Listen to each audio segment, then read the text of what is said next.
नमस्कार दोस्तों, स्वागत है आप सभी का अपने इस चैनल ओपी पाल लीडर में। दोस्तों मैं ओम प्रकाश पाल आज आप सभी के बीच में क्लास 10 की मैथ बुक की जो कि एनसीईआरटी पैटर्न पे आधारित है उसका पहला यूनिट जिसका नाम रियल नंबर अर्थात वास्तविक संख्या है का एक्सरसाइज 1.2 लेकर के आया हूँ। तो दोस्त आइए हम इस एक्सरसाइज 1.2 के सवाल को एक एक करके समझते हैं। तो हमारा पहला यहाँ पे क्वेश्चन दिया गया है, express each number as a product of its prime factors, यानी कि जो भी नंबर आपको दिया गया हो उसे अभाज्य गुणनखंड के रूप में आपको व्यक्त कर रहा है। तो दोस्तों यहाँ पे 5 क्वेश्चन है, तो इसका मैं पहला और लास्ट बताऊंगा, बाकी 3 आपको करने हैं। तो पहला हमने इस प्रकार से लिख दिया 140। अब आपको इस 2 से सबसे पहले आप छोटे नंबर से डिवाइड करते हो और छोटे नंबर में यानी कि आपका 2 आता है। तो जब लास्ट में आपका सम संख्या दिया गया हो यानी कि 0, 2, 4, 6, 8, तब जो है कि आप 2 से डिवाइड करते हो। तो यहाँ पे 2 से इसमें डिवाइड करेंगे 70 बार जाएगा, फिर 2 से करेंगे 35 आएगा, फिर 5 से करेंगे 7 आएगा, फिर 7 से करेंगे 1 आएगा। अब नीचे हम लिखेंगे अभाज्य संख्याओं का गुणनखंड। तो यहाँ पे जो गुणनखंड यानी कि होगा आपका यानी प्रोडक्ट एज प्राइम फैक्टर्स, यानी कि जो ये चीज़ आया है इसी को लिख देंगे। अब उसके बाद ये चीज़ देखेंगे कौन सा नंबर कितनी टाइम आया है उसको पावर के रूप में यानी घात के रूप में आप करेंगे। तो यहाँ पे 2 जो है कि 2 टाइम आया तो यानी कि 2 की पावर 2 हो गया इंटू 5 इंटू 7। तो इस प्रकार से ये पहला था। अब इसका देखिए 5वां वाला यानी कि ये 7429 है। तो इसमें जो है कि हम डिवाइड करेंगे तो आप यहाँ पे 17 से करेंगे तो ये 17 जाएगा, इसके पहले यानी किसी से डिवाइड नहीं होगा। 17 से जाएगा तो ये आएगा 437, फिर ये 19 से जाएगा, अब ये आएगा 23, अब डायरेक्ट ले जाएंगे 23 से। तो अब जो है कि यहाँ पे प्राइम फैक्टराइजेशन के रूप में हमने लिख दिया। इसका मतलब यह होता है कि प्राइम फैक्टराइजेशन में आप करो यानी कि जो इसके आंसर आए लास्ट में वह प्राइम हो सके, यानी कि उसको फिर फैक्टराइज नहीं किया जा सकता, यानी कि गुणनखंड आप नहीं कर सकते। तो दोस्तों ये रहा आपको पहला क्वेश्चन। आइए चलते हैं, आपको दिया गया है find the LCM and HCF. तो सबसे पहले आपको लॉस और मस निकालना है of the following pairs of integers, यानी कि जो भी पूर्णांक आपको दिया गया है, जो भी नंबर आपको दिया गया है, एंड वेरीफाई दैट, यानी कि आपको यहाँ पे सिद्ध भी करना है, दिखाना भी है दैट एलसीएम इंटू एचसीएफ की लॉस और मस का गुणनफल ये इक्वल होता है प्रोडक्ट ऑफ 2 नंबर्स, यानी कि दोनों दिए गए नंबरों के गुणनफल के। आपको यहाँ पे सत्यापित भी करना है यानी वेरीफाइड भी करना है। तो दोस्तों यहाँ पे 3 क्वेश्चन आपका दिया गया है, 26 एंड 91 पहला, 5, 10 एंड 92 दूसरा, 36 एंड 54 ये आपका तीसरा क्वेश्चन। तो इसमें से मैं एक क्वेश्चन बता दे रहा हूँ, ये जो तीसरा वाला क्वेश्चन है, बाकी ये दोनों आप लोग को लगाना है। तो सबसे पहले आप क्या करोगे, यानी तीसरा क्वेश्चन हमने लिख लिया। अब आप लिखोगे प्रोडक्ट एज प्राइम नंबर्स आप 336, यानी 336 का आप गुणनखंड करोगे। क्या करोगे? 336 का गुणनखंड। तो दोस्तों इस टाइप से ही आप गुणनखंड करेंगे तो 336 का आपका आएगा, यानी इसमें 4 2 आएगा, 2 2 2 2 फिर 3 7। तो अब यहाँ पे इसे पावर के रूप में करना है। तो 2 यहाँ पे 4 टाइम आया इसलिए 2 की पावर 4 इंटू 3 इंटू 7। अब आते हैं इसी प्रकार लिखेंगे and product as prime numbers of 54, यानी कि जो सेकंड वाला नंबर दिया गया है उसका भी गुणनखंड करेंगे। तो यहाँ पे सेकंड नंबर का हमने गुणनखंड किया, यह चीज हो गया। अब इसे भी जो है कि पावर के रूप में हमने लिख दिया। अब हमें लेना है यहाँ पे एलसीएम, यानी कि हम लेंगे एलसीएम। तो जैसा कि यूक्लिड एल्गोरिदम यानी कि यूक्लिड जी ने बताया था कि एलसीएम जब हम लेते हैं तो पहले दोनों नंबर का आप प्राइम फैक्टराइजेशन कर दो, उसके बाद आप उन सभी नंबर को लिखना है, यानी कोई भी नंबर आपका छूटना नहीं चाहिए। जैसे यहाँ पे 2 की पावर 4 है और इसमें 2 सिर्फ है, तो यानी जो मैक्सिमम है उससे आपको लिखना है। तो 2 के पावर 4 को आप लिखेंगे। अब इसके बाद 3 का नंबर आता है, 3 इसमें 1 है, इसमें 3 के पावर 3, तो मैक्सिमम ये वाला है तो इसको आप लिखेंगे। अब इंटू आपका बचा इसमें सिर्फ 4 और 3 की पावर 3 इंटू 7 का मल्टीप्लाई करेंगे तीनों का तो आएगा 3024। एंड नेक्स्ट आपको निकालना है इन दोनों का एचसीएफ। तो एचसीएफ वही होता है जो दोनों में हो, यानी जो दोनों फैक्टर में मिले आपको वही ले लेंगे एचसीएफ। तो इसमें यानी कि 2 4 है, इसमें 2 सिर्फ 1 ठो है, तो आपको सिर्फ 1 मिल रहा है 2, तो बस यहाँ पे 1 2 लिख लेंगे। इसी प्रकार इसमें 3 1 है, इसमें 3 3 है, तो 3 आपका सिर्फ 1 मिल रहा है तो 1 आप ले लेंगे 3। 3 2 का आप 6 का यानी मल्टीप्लाई कर दोगे। अब उसके बाद जो है कि आप ले लोगे पहले HCF इंटू एलसीएम, यानी कि जो HCF आया है और एलसीएम आया है, इन दोनों को मल्टीप्लाई किया तो हमारा इतना आ गया। उसके बाद प्रोडक्ट ऑफ टू नंबर्स, यानी कि जो दोनों नंबर है उन दोनों नंबर का आप मल्टीप्लाई करो। तो इन दोनों नंबर का यानी कि जो यहाँ पे दिया गया है इसका हमने मल्टीप्लाई कर दिया। अब देखिए दोस्तों यहाँ पे दोनों कंडीशन में ये आपका सेम आ रहा है, means both are same hence verified, इसलिए हम कह सकते हैं कि यह हमारा सत्यापित हुआ। आइए दोस्तों हम लोग चलते हैं तीसरे क्वेश्चन, एलसीएम एंड एचसीएफ, यानी कि आपको लॉस और मॉस ज्ञात करना है ऑफ द फॉलोइंग इंटीजर्स, यानी कि जो भी आपको पूर्णांक दिया गया है, by applying the prime factorization method, यानी कि आपको अभाज्य गुणनखंड का सहायता करके, अभाज्य गुणनखंड का पालन करते हुए आपको क्या करना है, यहाँ पे लॉस और मॉस निकालना है। तो यहाँ पे 3 क्वेश्चन आपको दिया गया है, इसमें से मैं एक क्वेश्चन यानी कि पहला वाला क्वेश्चन बता रहा हूँ, बाकी 2 क्वेश्चन आपको लगाने हैं। तो पहला वाला क्वेश्चन जैसे कि 12, 15, 21 हमने लिख लिया यहाँ पे। अब इसके बाद जो है कि ये 12, इस 12 का हम प्राइम फैक्टराइजेशन करेंगे, तो इसका जो गुणनखंड होगा 2 × 2 × 3, इसे हम घात के रूप में यानी पावर के रूप में लिख लिए, तो 2 × 2 और × 3 हो गया। ये हो गया आपका 12 का, और ये हो गया 15 का यानी कि 3, 5, और ये हो गया 21 का 3, 7।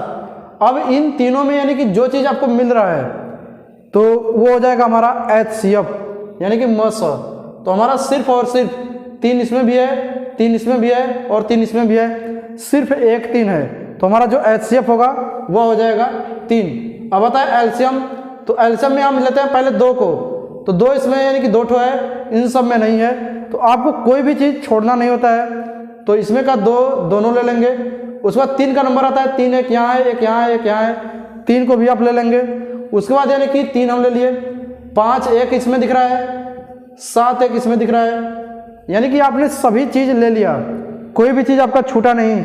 अब क्या करेंगे दोस्त कि इन सभी चीज़ों का आप मल्टीपल करेंगे, यानी गुणनफल करेंगे। तो इन सभी चीज़ों का हमने गुणा कर दिया और गुणनफल जो हमारा है, देखते हैं 4th क्वेश्चन।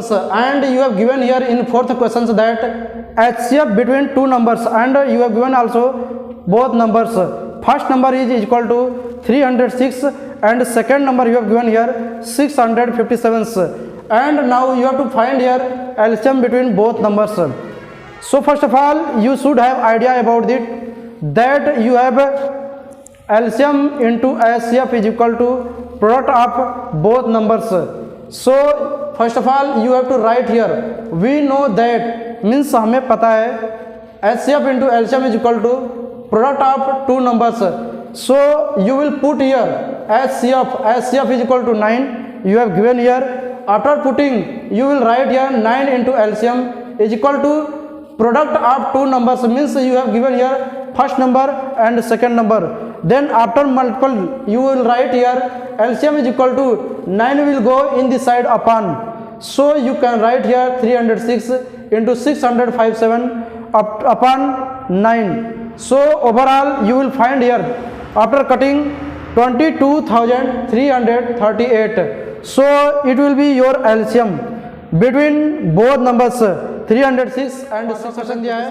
Check whether 6 की power n can end with the digit 0, यानी कि आपको ये चीज़ चेक करना है कि 6 के पावर n के फॉर्म में लिखा हुआ कोई भी डिजिट वो जो है कि 0 के साथ ही आता है लास्ट में, यानी कि उसके लास्ट में 0 जरूर आएगा।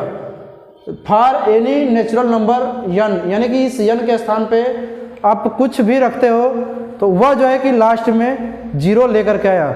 तो सबसे पहले दोस्तों हम लोग को ये पता होना चाहिए, we know that for 0 with end, यानी कि लास्ट में 0, number should be as a multiple of 2 and 5, यानी कि कोई भी ऐसा नंबर जो कि 2 और 5 का क्या हो, मल्टीप्लाई हो, तो वही नंबर हमारा जो है कि 0 लास्ट में ला सकता है।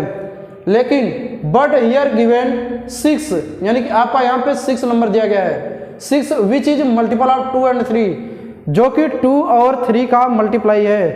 तो दोस्तों 6 की पावर n, यानी कि जो ये आपका 6 की पावर n है, cannot end with the digit 0, यानी कि वो 2 और 3 का मल्टीप्लाई है उसमें, इसलिए वह अपने साथ लास्ट में 0 नहीं ला सकता। तो दोस्तों बस यहाँ पे कुछ नहीं करना था। 6 क्वेश्चन में दिया है, व्याख्या कीजिए कि यानी कि आपको शो दैट यानी शो दिखाना है, आपको एक्सप्लेन करना है यहाँ पे ये मल्टीपल आपका है और ये मल्टीपल है is of prime factor sorry prime numbers कि वो आपका एक भाज्य संख्या हो। तो सबसे पहले आप क्या करोगे, इस वाले को लिखोगे और इन दोनों में से यानी कि ये चीज़ और ये चीज़ अलग अलग है, तो इन दोनों में से कॉमन क्या होगा, तो आपका 13 कॉमन होगा। अब इसमें आपका बचा सिर्फ ये और ये, तो इसका यानी कि 13 इंटू इसका मल्टीप्लाई किया 77 और ये 1 है, 1 को ऐड किया आपका आ गया 78। अब यानी कि ये 13 इंटू 78 ये दो फैक्टर में आ गया यानी कि दो खंड में आ गया, इसलिए हम बोल सकते हैं कि ये क्या होगा हमारा प्राइम नंबर होगा यानी कि भाज्य संख्या होगा। भाज्य संख्या क्यों होगा, क्योंकि ये पूरा नंबर जो है कि 13 से भी डिवाइड होगा, 78 से भी डिवाइड होगा। बस हमें यही चाहिए था कि कोई ऐसा नंबर जो कि 1 से तो कटे ही कटे, उसके साथ साथ यानी कि खुद से कटे प्लस किसी और से भी कट जाए। तो ये नंबर जो है कि खुद से कटेगा प्लस 1 से कटेगा, उसके साथ साथ ये 13 से कट जाएगा, 78 से कट जाएगा, इसलिए भाज्य संख्या है। इसी प्रकार आइए इसमें चलते हैं। आपका यह नंबर दिया गया है ये पूरा एक साथ और ये अलग है, तो इसमें से दोनों में से यानी कि आपको 5 कॉमन हो जाएगा। 5 कॉमन कर लिया आप यानी कि ये बचा हमारा।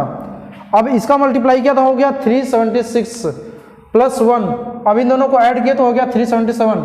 अब देखिए कि ये दो नंबर का मल्टीप्लाई है यानी कि इस पूरे नंबर में इसका मल्टीप्लाई करने के बाद जो नंबर आएगा वह 5 से भी डिवाइड हो जाएगा, 377 से भी डिवाइड हो जाएगा, और किसी नंबर से डिवाइड हो जाए वो अलग की बात है। लेकिन बस आपको यहाँ पे एक चीज़ ये लाना है कि खुद से और 1 से डिवाइड होने के साथ साथ किसी और नंबर से डिवाइड हो जाए तो वो प्राइम नंबर कहलाता है। तो यहाँ पे ये 5 और 377 का मल्टीपल है यानी कि गुणा है, इसलिए ये लास्ट क्वेश्चन दिया गया है। करेक्ट, किसी खेल के मैदान के चारों ओर एक वृत्ताकार पथ है, इस मैदान का एक चक्कर लगाने में सोनिया को 18 मिनट लगते हैं जबकि रवि को 12 मिनट लगते हैं, यानी कि उसी मैदान को यानी कि एक चक्कर लगाने में रवि को 12 मिनट और सोनिया को 18 मिनट। मान लीजिए कि वे दोनों एक ही स्थान और एक ही समय पर चलना प्रारंभ करके एक ही दिशा में चलते हैं, कितने समय बाद वे सभी पुनः एक दूसरे से मिलेंगे। तो दोस्तों इस क्वेश्चन में आपको यानी क्या करना है कि कितने समय बाद वे एक दूसरे से मिलेंगे, तो आपको यहाँ पे लॉस यानी कि एलसीएम निकालना है। तो पहला यानी कि 18 था और दूसरा 12 था, तो 18 और 12 का आप निकालेंगे एलसीएम। तो एलसीएम निकालने के लिए आपको गुणनखंड करना होगा, फैक्टर करना होगा। तो हमने 18 का किया तो 2 3 3 आ गया, इसको पावर के रूप में लिख दिया। 12 का किया तो यानी कि ये चीज़ आ गया और इसको पावर के रूप में लिख दिया। अब एलसीएम निकालने के लिए जो दोनों में हो यानी कोई भी नंबर हमारा छूटना नहीं चाहिए, तो इसमें यानी कि 2 एक ठो है, इसमें 2 2 ठो है, तो यानी कि आप ज़्यादा वाले को ले लीजिए, यानी कि उसका भी काम हो जाएगा, इसका भी काम हो जाएगा। तो ये ले लिया, और 3 इसमें 2 ठो है, इसमें 1 ठो, यानी कि 3 की पावर 2 ले लीजिए, दोनों का काम हो गया। अब इन दोनों का मल्टीप्लाई कर दीजिए, तो मल्टीप्लाई आपका आ गया 36, तो यानी कि 36 मिनट बाद वे दोनों एक दूसरे से मिलेंगे। तो दोस्तों इस प्रकार से हमारा ये क्वेश्चन रहा एक्सरसाइज 1.2 का। तो दोस्तों आप लोग कमेंट बॉक्स में कमेंट करके ज़रूर बताएं कि हमारा जो आज का टॉपिक था, जो आज का एक्सरसाइज था 1.2, ये आपको कैसा लगा। अगर आप लोगों को कोई डाउट हो तो आप कमेंट बॉक्स में कमेंट जरूर करें, मैं नेक्स्ट टाइम उसे जो है कि बताने का पुनः प्रयास करूँगा। दोस्तों फिर मिलते हैं अगले वीडियो में 1.3 एक्सरसाइज 1.3 को लेकर के। तब तक के लिए नमस्कार, धन्यवाद, जय हिंद, जय भारत।